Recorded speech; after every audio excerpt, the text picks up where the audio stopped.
Live from WRAL News headquarters in Raleigh, your number one source for local news. WRAL News, coverage you can count on. A new tropical storm just formed in the Gulf of Mexico. We have Francine that is likely to affect the United States. We could even see some rain out of this storm. I'll show you when.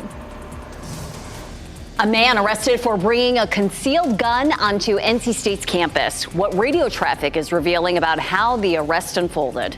And a vote today would send millions of dollars of public money to private schools. After months of debate, state lawmakers are split on what this would mean for families. New this noon, Tropical Storm Francine has formed in the Gulf of Mexico. Good afternoon to you. I'm Jeff Hogan. And I'm Renee Chu. Thanks for joining us. This is the sixth named storm of the hurricane season. Meteorologist Elizabeth Gardner joins us now from the weather patio. Elizabeth, tell us about the latest forecast track and what it could mean for us here. So the nice thing, and the Hurricane Center does this pretty frequently, anytime that a storm is starting to approach tropical storm strength and it's approaching land, they'll give it the name potential tropical cyclone. So this has been a potential tropical cyclone for at least the last 24 hours. We're not seeing any big change with this system now that it's a tropical storm. The difference is it now has a closed circulation, but it doesn't really make a big difference in terms of the impact of the storm. It still has winds at 50 miles per hour, which is what it had at 5 a.m. It's 480 miles southwest of Cameron, Louisiana, and it is likely the center of circulation to make landfall there in Louisiana. It's moving very slowly northwest right now at 5 miles per hour, also very similar to the 5 o'clock advisory. It may, off the coast of Houston, become a Category 1 storm early Wednesday morning before it makes landfall, and it's likely to make landfall Wednesday night on the coast of Louisiana. The red shaded area is where we have the highest flood risk, 5 to 8 inches of rain, maybe even more than that along the Gulf Coast there in Louisiana. And then it moves up the coast and continues to push northward and will move up the Mississippi Valley. So most of the heavy rain is going to be well to our west. For us over the weekend, we're looking at very small amounts of rain, but we may end up seeing some cloud cover and some cooler temperatures because of the influence of this system. Coming up in just a little bit, we'll take another look at what other impacts we could see with this storm. This Kerryman has been charged with bringing a concealed handgun on NC State's campus. It happened just after midnight, and NC State police arrested him. WRAL's Chelsea Donovan has been looking into the incident. Chelsea? Yes, I've just spent the last hour listening to Broadcastify radio traffic where it revealed 24-year-old Zachary Olson made a threat here on Hillsborough Street, right down to the Chipotle on the corner. This is directly across the street from the university. Now let's show you who this guy is. 24-year-old Zachary Olson was arrested after NC State police found he had a Ruger Max 9 pistol on campus. NC State police says Olson was waving a handgun around midnight this morning near that restaurant. Now, Broadcastify radio traffic indicates the person threatened a student saying he would teach them a lesson. And that radio traffic says he began walking toward fraternity houses before he was arrested on campus near Dan Allen Drive. That's according to that radio traffic and NC State police. Now, I just got off the phone with NC State, the media folks there, and they said that this person is no way affiliated with the university. However, we are learning today that he was a part-time intern with the Wake County District Attorney's Office, and we are learning now that he is no longer employed. He's due to go before a judge at 1:30, and we'll bring you the latest. Live in downtown Raleigh, Chelsea Donovan, WRAL News. And happening now in the WRAL Live Center, authorities in Cumberland County are looking for this man, Cartier Simpson. Simpson is wanted for questioning in a murder investigation that happened on September 3rd in Cumberland County. When deputies arrived on the scene near Eastover, just outside Fayetteville, they found Dealton Thagard suffering from a gunshot wound. Thagard later died at a Fayetteville area hospital. So far, no arrest in this case. Again, this man, 25-year-old Cartier Simpson, wanted for questioning in connection with that murder. If you have any idea of where he is, you're encouraged to call the Cumberland County Sheriff's Office. Something we're keeping a close eye on. The state Senate is about to vote on a bill that would send hundreds of millions of dollars of public money to private schools. This comes after months of debate on whether to expand the so-called Opportunity Scholarship Program to all families in North Carolina and how that would work. WRAL's Eric Miller joins us live inside the legislative building. And Eric, there's a big split along party lines as to what this could mean for North Carolina families. Now, Renee, this has really been a long-standing and really bitter debate here, right? Republicans have argued this is all just about providing a choice to North Carolina families. Democrats, though, they've said that this is just going to be taking money away from public schools and undermining public education in the state. So what's at stake here? This bill would send $463 million to that Opportunity Scholarship Program. That's the program that provides checks of $7,500 to any family in North Carolina to send their kids to private school. Now, when lawmakers expanded that program last year, demand for those checks way outstripped supply and resulted in a backlog, a wait list of about 50,000 families here. What this bill would do, it would essentially eliminate that backlog, provide checks for all of those families. This was a deal that Republican leaders reached in just the last couple of days, and Democrats this morning have been making a last-minute push to stop it, bringing out lawmakers as well as teachers to argue that, well, as long as North Carolina public school teachers are struggling to make ends meet, as long as these public schools have so many infrastructure needs and supply needs, this money should stay in the public school system. Now, we're expecting debate on the Senate floor to get underway in just the next couple of minutes. We'll see what happens there. This bill, of course, would also have to go through the House, the governor's desk as well. So a lot more to go on this. But we're expecting a very active debate here on the Senate floor. We'll let you know what we're hearing out there. In Raleigh, Eric Miller, WRAL News. Today, Second Gentleman Doug Emhoff and Minnesota's First Lady Gwen Walz will make a stop in Raleigh. At 2 o'clock, they will speak at a Harris-Walz campaign Fighting for Reproductive Freedom bus tour stop. Then at 4, Emhoff will deliver remarks at a Team Harris-Walz volunteer phone bank. This comes after their visit to Asheville yesterday for the campaign's bus tour. Vice President Harris will make a post-debate campaign stop in North Carolina Thursday. She's kicking off a battleground state tour right here. Harris is expected to hold rallies in Charlotte and Greensboro. Her running mate, Minnesota Governor Tim Walz, will be in Michigan. We will release the results of an exclusive WRAL News poll on the presidential race today. Find out how North Carolina voters feel about the candidates and how they plan to vote. All week long, we'll have poll results on critical races and issues. Look for our presidential poll results starting today at 4. Happening now in the WRAL Live Center, we just got reports of this former Clemson football player found shot to death over the weekend. We're talking about number 14, DeAndre Overton. Guilford County deputies found Overton suffering from a gunshot wound at a home in Greensboro. The deputies say was the scene of a loud party.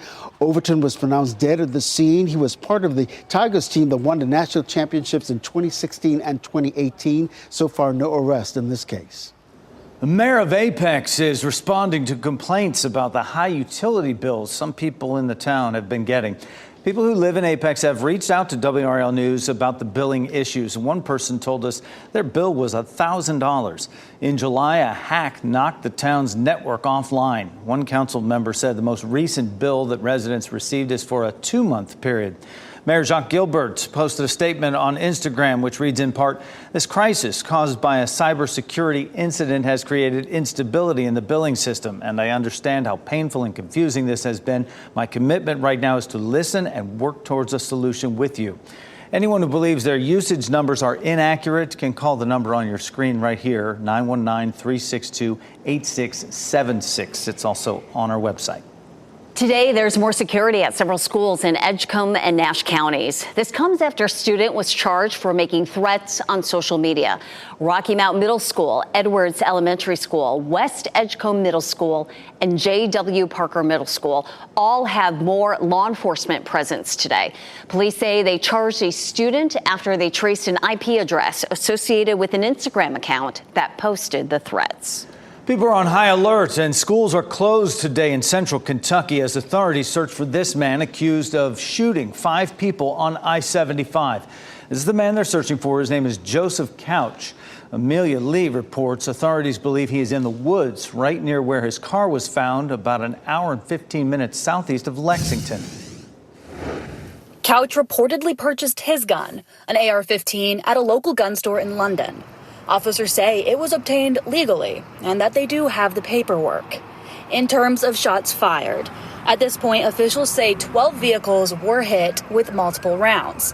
Now, the Kentucky State Police have been asked to take over the manhunt, but the Laurel County Sheriff's Office is still heading the investigation. We're doing everything that we can do And like I say, just be confident. And I want to thank the people for everything from a prayer to we've had lunches, we've had water, we've had phone calls, we've had tips, and that's exactly what we want you to continue to do. And we do need to be vigilant. You need to be constantly on the lookout and until this passes. But rest assured that everything that can be done is being done. Rest assured that once this individual is captured and taken into custody, that he will be prosecuted. The background of the suspect has also been announced. Joseph Couch is said to be from the Knox or Whitley County area. He reportedly has a military background and served in the National Guard for many years. Officers say at this point, it is smart for Couch to turn himself into authorities. That was Amelia Lee reporting. 5 people were shot, 12 vehicles were hit by gunfire Saturday along that interstate. All 5 people, although some injuries are serious, they are expected to survive. Next at noon, debate day is tomorrow. How Vice President Kamala Harris and former President Trump are preparing for what could be their only showdown.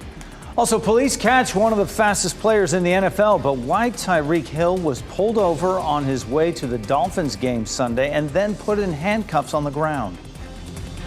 Keep watching WRAL News over the air Channel 34 and Spectrum Channel 1257.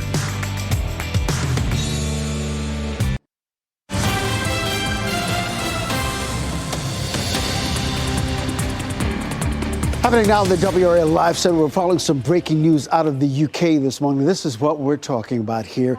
In a statement released earlier today, Princess Kate says she has completed her chemotherapy treatment and will undertake a light schedule of engagements until the end of the year. She says in a statement, this last 9 months have been incredibly tough for her and her family, adding, cancer journey is complex, scary, and unpredictable for everyone, especially those closest to you. And that was a direct quote. Princess of Wales have made a limited number of public appearances since her cancer diagnosis 6 months ago. Of course, look for new reporting on this story starting at 4 right here in WRAL. We have just one day before the highly anticipated debate between Vice President Kamala Harris and former President Donald Trump. Could be the only debate before Election Day. Bree Jackson has details on how both sides are prepping ahead of the debate. Former President Trump and Vice President Harris preparing to face off.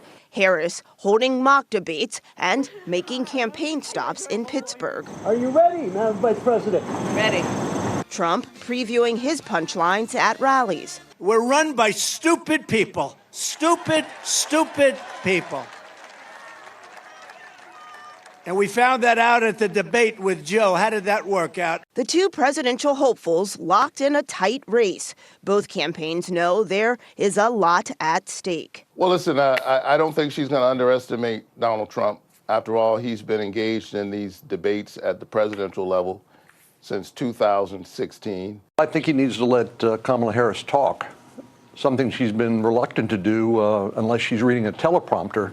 Harris picking up key endorsements from Republicans Liz and Dick Cheney. I applaud the Cheneys for their courage in defending democracy. What's going to make the difference is their records. Tuesday's debate could be the difference maker for voters concerned about issues ranging from immigration to the economy. I think the debate really reveals a lot of the honest opinions of the people that are running for the offices. I think the debates open up a lot of answers to a lot of people's questions. Harris and Trump will make their case on the debate stage at National Constitution Center in Pennsylvania, a must-win state for both candidates. That was Bree Jackson reporting. Pennsylvania, by the way, has sided with the winner of the last 2 elections. Miami Dolphins wide receiver Tyreek Hill is speaking out after he was detained by police before his game against the Jacksonville Jaguars. Hill said he was pulled over for speeding yesterday. Cell phone video posted on social media shows Hill lying face down on the ground as officers place his hands behind his back and appear to put handcuffs on him. At a post-game news conference, Hill said he didn't know why the officers handcuffed him. It wasn't disrespectful. You know, because my mom didn't raise me that way. Didn't cuss. do none of that. So, like I said, I'm still trying to figure it out, man. That 1st and 10 to it. The situation didn't appear to affect Hill's play. He caught an 80-yard touchdown pass to help lead the Dolphins to a 2017 win over the Jaguars. Sunny there in Florida, sunny here today, certainly, but the tropics brewing. It's been a while. Yes, well, we have our first tropical storm in quite a bit since the East Storm. Meteorologist Elizabeth Gardner in the WRAL Severe Weather Center with a look at how beautiful it is out there. It is, yeah. Out here on the patio, it feels good. It's a little bit on the warm side. You know, we had that push of some cooler, drier air that came in yesterday, and it's comfortable, don't get me wrong, but in the sun, it feels warm, and we will see a high of around 80 degrees this afternoon. But it's beautiful here in the gardens, and, you know, I know we're known for azaleas here in our gardens, but there are some people finally starting to walk around. Boy, during the hottest part of the summer, it was a ghost town out here, but it is a lovely, it's a lovely place to be, to come out and enjoy during the summertime.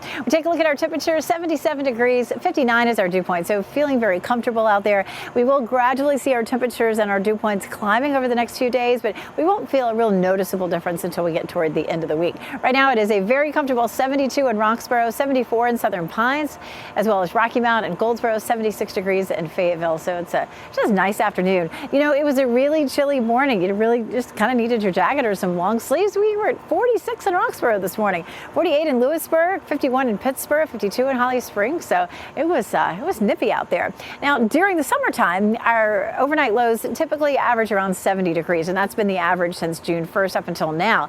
But so these temperatures are, nice and low, very comfortable. 55 will be our temperature tomorrow morning, 58 on Wednesday, and then we jump back into the 60s on Friday and Saturday as we start to change up our weather patterns. Certainly, eating your lunch outside feels great today, 75 degrees, just feeling wonderful out there. And our Weather Watcher photo from last night, William Friedrich sent us this one from Wilson. Beautiful, beautiful sunset there. We love to see your photos. Go to WRAL.com, search Weather Watchers, and we would love to put them on TV. We'll see a high of 82 this afternoon in Durham and Raleigh, 84 in Fayetteville. Our muggy meter gradually climbs toward the end of the week. We are all the way till Friday, really, before we hit humid, and then Friday, Saturday, Sunday, probably going to be on the more humid side because we'll have a potential for rain. And of course, that's going to be additional moisture in the atmosphere. 85 is our normal high, so 82 today, then 85 Tuesday and Wednesday. And then when we get into the weather pattern that brings us a little more rain over the weekend, temperatures will drop as well. Durham Bulls, this is the last homestand. So many fun things going on. There'll be Friday night fireworks. I think there's Bark in the Park this week. 79 tomorrow, 81 on Wednesday, and 77 Thursday at game time. So this is the time of year the temperatures feel great, and we'll see mostly sunny to partly cloudy skies. I'll tell you, right here, you can see a little bit of haze in the atmosphere. Most of that is from fires up in Canada. And so you'll notice it, especially as we get to sunset this evening. We're not looking at air quality issues because most of the smoke is in the upper levels of the atmosphere, not right down here on the ground where it would affect our air quality. So that's definitely a good thing. Again, Tuesday starts the last homestand of the season for the Durham Bulls. And then Friday starts our new weather pattern. We'll have a better chance of some scattered showers on Friday, Saturday, and Sunday, and some cooler temperatures. We'll walk you through again how much rain we could see this weekend coming up. Elizabeth, thanks. The NFL and college football seasons are officially underway, marking the year in which sports gambling is legal in North Carolina. Today on our News at 4, we're looking at the new numbers that show how many millions of dollars North Carolinians bet, won, and lost. AI technology is undoubtedly changing the way we gather information, but is it correct? Is it accurate? Five on Your Side wanted to see how these platforms fare when giving consumer protection advice. We'll share the results tonight at 5:30. Meantime, still ahead this noon, today we'll get a first-hand look at the brand new iPhone 16, how Apple is using AI in its newest phone. And more than 1 million Ram pickup trucks recalled. The models that are affected and the malfunction prompting the recall.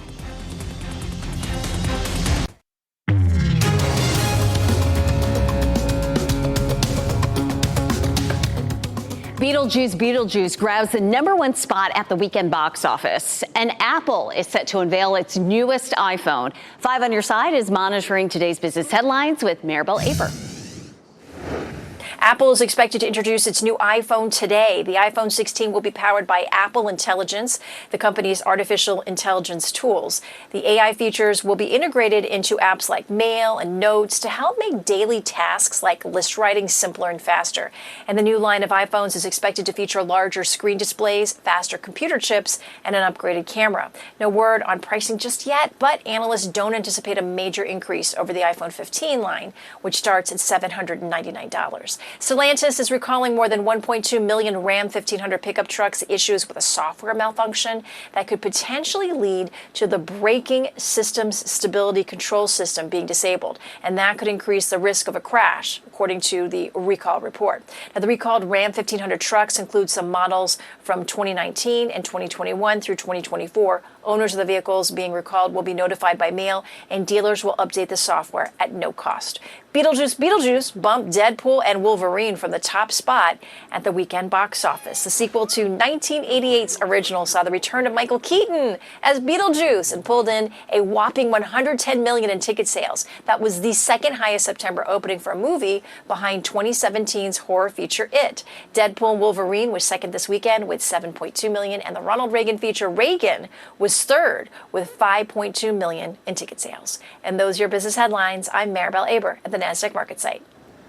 SpaceX plans to launch its Polaris Dawn mission early tomorrow morning. That's the mission to conduct the first ever private spacewalk. It's been postponed several times due to a helium issue and weather. And SpaceX says weather conditions are only 40% favorable for liftoff tomorrow. The mission has 3 potential launch time windows for opportunities there. Tomorrow night's Mega Millions jackpot drawing is up to $800 million. The cash out value is just a little over $400 million. You can watch the next drawing live tomorrow night on WRAL at 11 o'clock. Raleigh leaders are close to making a decision about moving Red Hat Amphitheater, how they hope to come to a solution with the community. And loved ones spent the weekend remembering a teacher who was killed in last week's school shooting in Georgia. The new information we're learning from the mother of the suspected shooter about that day. First, here's a look at the winning North Carolina Education Lottery numbers.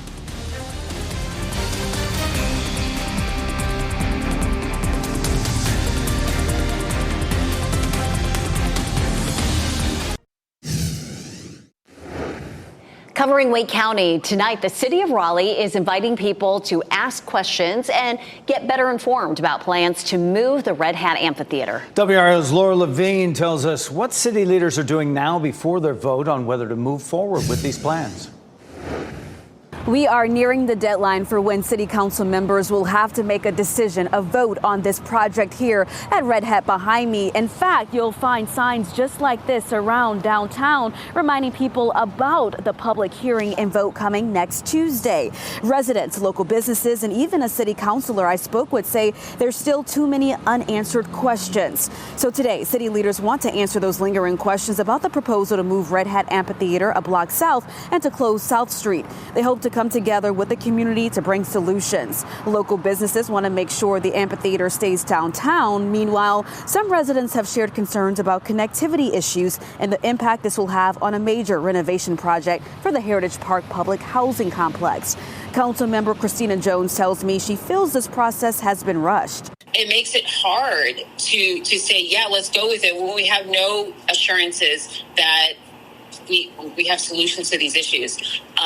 So I want to highlight all of residents' concerns. She encourages people to come out to the open house tonight. It begins at 6 p.m. at the Martin Marietta Center. You can also submit questions online beforehand. Laura Levine, WRAL News in Raleigh.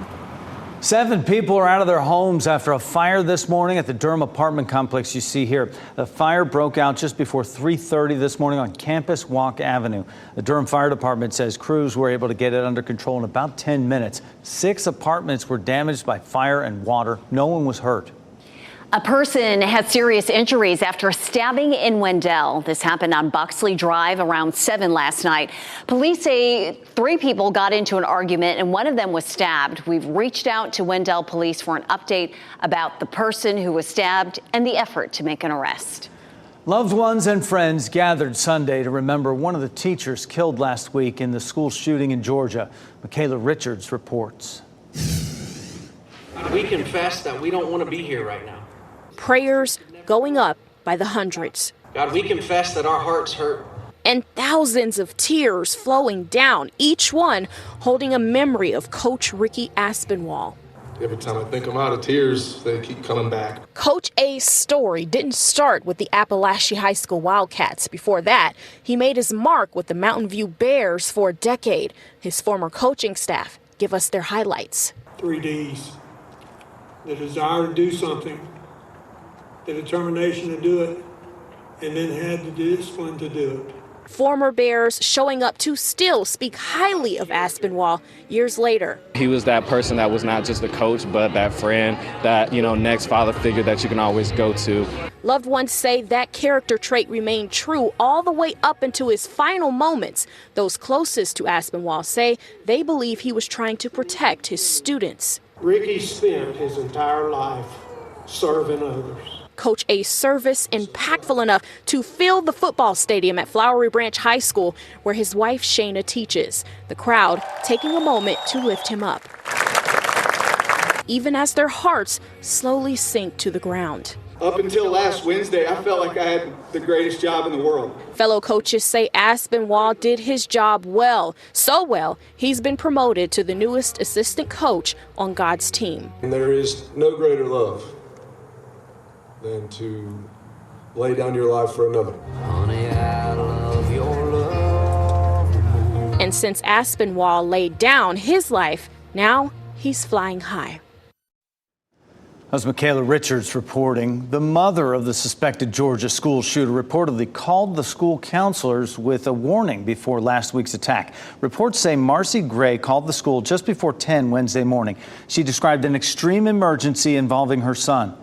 20 minutes later, authorities say the 14-year-old started shooting inside that school. The school's still closed, but students will be able to return there today to get their belongings.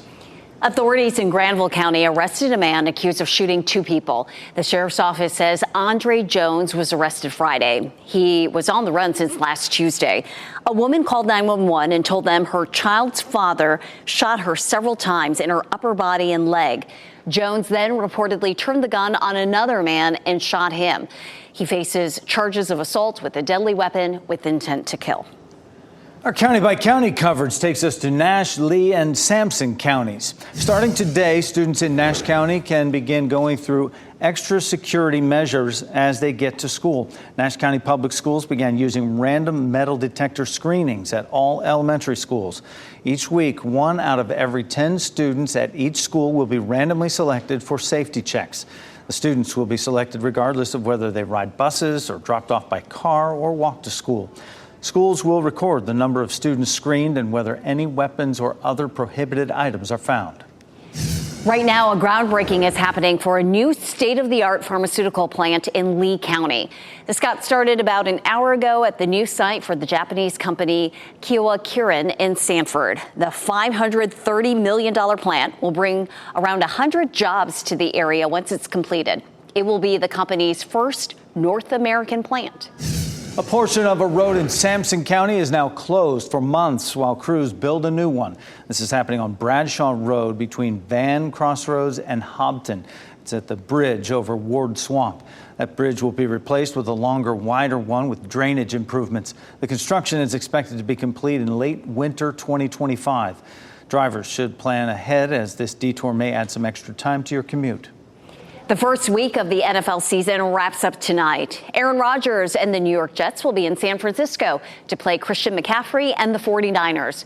That game gets started at 8:15 tonight on ESPN. More coverage for mental health services, the new rules for private insurance from the White House. Plus, it can be a struggle getting up in the morning, especially if you have to wake up early. Why sleep experts say hitting snooze or setting several alarms can make getting up even harder.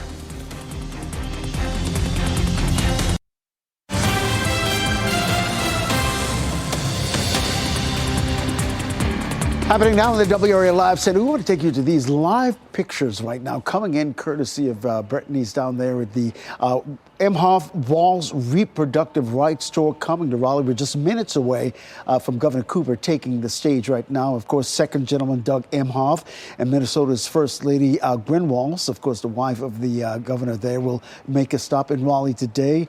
This comes after their visit in Asheville over the weekend. Again, this is the reproductive rights bus tour coming to Raleigh today. Governor will be talking in just minutes from now. Our Brett Neese will have new reporting on this story starting at 4 right here on WRAL. Today, the Biden administration announced a new rule to expand insurance coverage for mental health and substance use disorders. The rule says private insurance plans should provide the same level of coverage for mental health as they do for physical health. That would mean adding more providers to insurance plans and reducing some of the complicated rules providers currently have to navigate. Most provisions in the rule are set to go into effect for 2025 health plans. Long-term exposure to traffic noise and pollution might be linked to higher infertility risks in both men and women. Researchers in Denmark used nationwide data to analyze infertility rates. It looked at people aged 30 through 45 during a 20-year period. The study found the potential for infertility was 24% greater for men exposed to traffic levels higher than the recommended amount. For women over the age of 35, a 14% increased risk was found.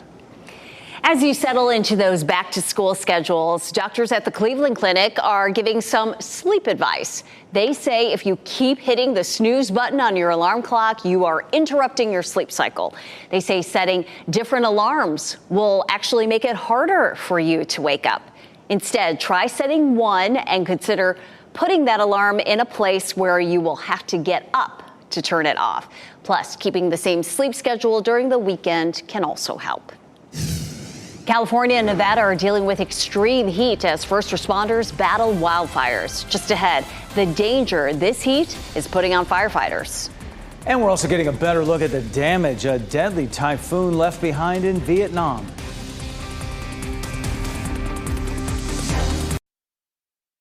$59 people are dead in Vietnam after Typhoon Yagi made landfall this weekend. We're getting a better look at some of that damage left behind in that country. Yagi uprooted thousands of trees and damaged homes. The tropical cyclone recorded maximum sustained winds that are equivalent to a Category 4 hurricane. As the storm weakened, its rain caused flooding that caused a bridge to collapse and swept a bus away. Getting a better understanding of how people across the world feel about the consequences for harming the planet. The survey polled 22,000 people in 18 major countries. 72% of those surveyed wanted to see more accountability among government officials or corporate executives. The survey also found women more concerned about environmental issues than men. Soaring temperatures are worsening conditions of wildfires in California and Nevada. It's raising the risk of heat-related injuries for first responders. Sue Guzman takes a closer look at the destruction as containment efforts press on. Extreme heat continues creating dangerous conditions and the perfect fuel to feed California's line fire. The blaze that sparked Thursday of last week has exploded in size, burning more than 17,000 acres as of Sunday, roughly 65 miles east of Los Angeles. Surging inferno threatening thousands of structures and forcing hundreds of people to evacuate to temporary shelters. Bottom line is, I want to get back home. This is thick plumes of smoke fill the air, prompting some residents to put on face masks to try to protect their lungs. We have 500 personnel on the incident with fire suppression activities. We have air resources with air tankers, tankers. Besides smoke, recent weather systems have complicated the battle. It went from calm with the helicopters able to fly, but when the thunderstorms and lightning hits were striking the hillside, apparently they're not allowed to fly under those conditions because it's not safe. So there went your air water support. Witnesses described the heroic efforts of crews to save homes on the ground. At least 3 firefighters have been injured. Numerous fire trucks came sailing into the neighborhood, set up posts on the street behind the homes at the base of the hill. And then the fire just burned all the way down, and they put it out from the base. Meanwhile, in Nevada, the Davis fire is still roaring south of Reno. More than 3,000 acres have burned as of Sunday, with officials citing how strong winds have made containment strategies difficult. Power in some areas cut over the weekend to try to prevent systems from possibly sparking and creating more flames. Sue Guzman reporting. Some of that smoke from out west has filtered its way all the way across the country to our area, not to the point where we can really see it. But Elizabeth Gardner out on the WRAL patio for us this noon right now, and not causing any health concerns, breathing concerns or anything like that. No. So typically, if we have really poor air quality, we'll go under code orange, sometimes code red. You can see it just a little bit. I was out a little while ago. I mean, just to look straight up right here in the gardens, it looks pretty good. But I was out about a little earlier. Just has that hazy feel to the sky, and that is smoke from wildfires. Some of those out west, some of those coming from Canada. So it is, it's feeling like fall here a little bit. We're getting a little break from the intense heat, but it's definitely feeling like summer in a lot of other areas. Our gardens, of course, looking beautiful this afternoon, and a lovely place to be if you have the opportunity to be out and about. Of course, our tropical update, we of course have Francine that has formed today. We haven't seen a storm in almost 3 weeks. It looks like this one's going to make a landfall along the Gulf Coast, and we'll see some light rain out of this. We're not going to be along the direct path of this storm. Again, here's tropical storm Francine with winds at 50 miles per hour, moving northwest at 5, so it's a very slow mover right now, but it is likely to pick up some speed here in the next 24 hours. And you can see just south of Houston, Category 1 before it makes landfall sometime in the afternoon or evening on Wednesday, and then it weakens gradually as it moves northward. But you can see its path. It's really right up the Mississippi Valley. It stays well to the west of us. Now, we all know that paths of tropical systems can, wobble a little bit. If this one wobbles a little farther east, then it may be that we would see a bit more rain. But we're not looking at this directly moving over our area like Debbie did. That storm moved directly over us and dumped all that rain. It's not going to be that kind of situation for us. This is a look at the rainfall following the path, and those orange and brown areas. They're going to be 5 to 8 inches of rain, and that's going to continue up the Mississippi Valley as we get through the weekend. And then you can see a bullseye there of red over the mountains of North Carolina. So it may be that there's some heavier rain there. But then you look at our part of the viewing area, or our part of the state, and we're looking at a quarter of an inch or less, and that may change, but that's really what we're looking at right now. The farther west you go, the more rain we'll see, which makes sense because the storm's going to be so far to our west. We take a look at the tropical outlook, and we are looking at, of course, more happening out there. We have 2 more systems at 60% chance, and the one that's closest to the United States, we'll choose that one. I'll show you the model plots on that. The models head toward the Caribbean and then start to make a curve, and the newest runs add a little bit more time, and it's kind of good to see that curve. Doesn't mean that it won't have any impact on the United States, but it does start to make that curve well before it gets to the U.S. So it's too early to tell exactly what impact may be. It may be as minor as some rip current danger, but of course that can be a big deal for people who are along the coast. Doesn't at this point seem like it's going to be a major landfall threat, but it is really too early to tell. What we can tell is we'll be a little warmer for the next couple of afternoons, but still nice and cool in the morning. Tomorrow morning 55, Wednesday morning 58, but the afternoon highs will be in the mid 50s. And then Friday, Saturday, and Sunday we're cooler with better chance for rain. On Friday it's a 30% chance, 50 on Saturday, and 40 on Sunday. Again, we're not looking at any flooding, but we're just going to change the pattern to a little grayer and a little bit wetter. Elizabeth, thanks. A group of athletes got messy in the mud to raise money for charity. The tradition now reaching its 50th year that lets men and women of all ages embrace their inner child. We wrap things up with a look at a few of the headlines we're following for you today. This Cary man has been charged with bringing a concealed handgun onto NC State's campus. It happened just after midnight. NC State campus police arrested 24-year-old Zachary Olson. Officers say he was waving that handgun near the Chipotle on Hillsborough Street. Police say Olson is in no way affiliated with the university. He was an intern at the Wake DA's office, but has been terminated as of this morning. Happening now, the state Senate is set to vote on a bill that would send hundreds of millions of dollars of public money to private schools. This comes after months of debate on whether to expand what lawmakers call the Opportunity Scholarship Program to all families. We will continue to follow any developments throughout the day on our evening news and on WRAL.com.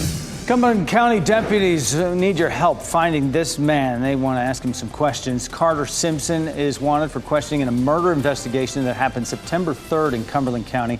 When deputies arrived on the scene near Eastover, just outside Fayetteville, they found Delton Thagard suffering from a gunshot wound. Thagard later died at a Fayetteville area hospital. Deputies have not made any arrests in this case. The Television Academy held the Creative Arts Emmys over the weekend. Some of this year's biggest primetime shows are already sweeping this year's awards. Shogun leads the way with 14 wins, setting a new record for the most Emmys won in a year. The Bear walked away with 7 wins, including Outstanding Guest Actress for Jamie Lee Curtis. And Saturday Night Live trailed not too far behind. It got 6 wins. The Creative Arts Emmys are held 1 week before the Primetime Emmys. Sign me up for this. A very messy football tradition celebrated its 50th year yesterday. A group of athletes gathered to celebrate their inner child with the Mud Bowl. This group in New Hampshire doesn't wear specialized gear or anything like that, trying to keep out of the mud. They embrace it. Guys and girls all compete of all ages in this tournament, and there's even a mud parade.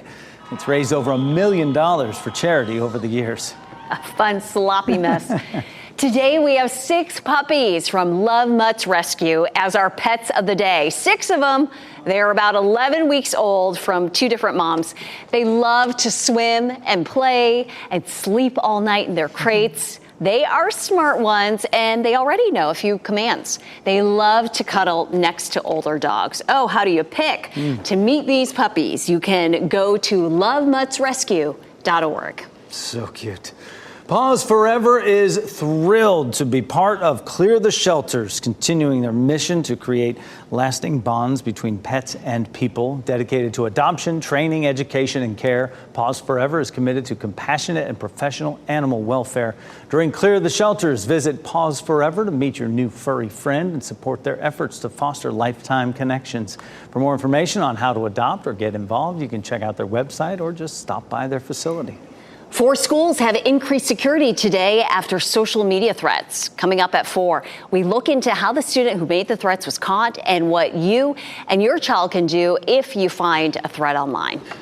Beautiful day waiting for you out there. NBC News Daily is up next on WRAL, your next local news update in 30 minutes. You can get breaking news updates anytime with our WRAL News app. Now go out and have a great day, everybody.